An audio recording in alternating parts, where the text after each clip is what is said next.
নগদ টাকায় গ্রাহক লেনদেনে আগ্রহ কমছে না, উল্টো বছর প্রতি তা বাড়ছে 10% হারে।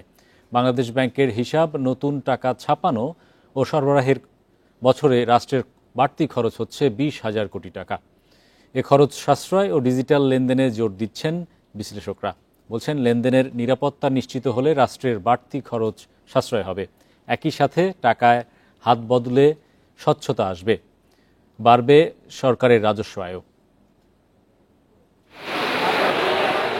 লেনদেনে বাড়ছেই নগদ টাকার ব্যবহার। এতে করে টাকা ছাপানো ও সরবরাহ করতে সরকারের বছরে বাড়তি খরচ অন্তত 20,000 কোটি টাকা।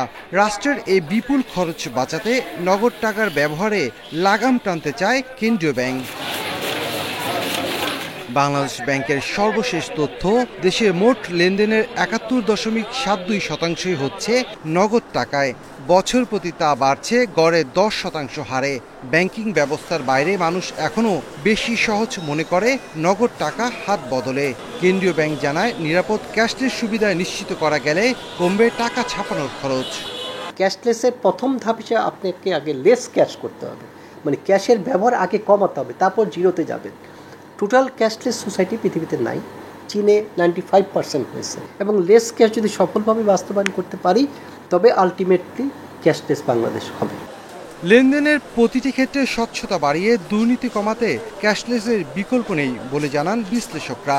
আর ডিজিটাল লেনদেনের ক্ষেত্রে প্রণোদনা সহ বিভিন্ন সুবিধা বাড়ালে নগদ টাকার ব্যবহার কমার পাশাপাশি বাড়বে রাজস্ব আয়। তবে সামগ্রিকভাবে নগদ টাকার ব্যবহার কমাতে ডিজিটাল লেনদেনের নিরাপত্তা ও গ্রাহকের মানসিকতার পরিবর্তনের পরামর্শ বিশ্লেষকদের।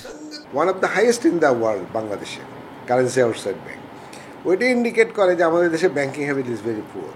তো যেখানে ব্যাংকিং হ্যাবিট সেখানে ভেরি পুয়ার, ওখানে আপনি ব্যাংকিং ছাড়াই ট্রানজ্যাকশন করবেন সব কিছু এবং ক্যাশলেস সোসাইটি ভাববেন, এটা ভাবাটা খুব খারাপ কিছু না, কিন্তু খুব তাড়াতাড়ি এই ধরনের ঘটনা ঘটবে এটা আমি বিশ্বাস করি না।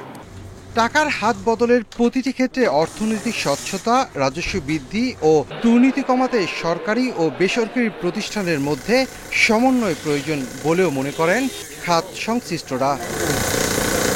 Shafil Alam Sujan, Independent News, Dhaka.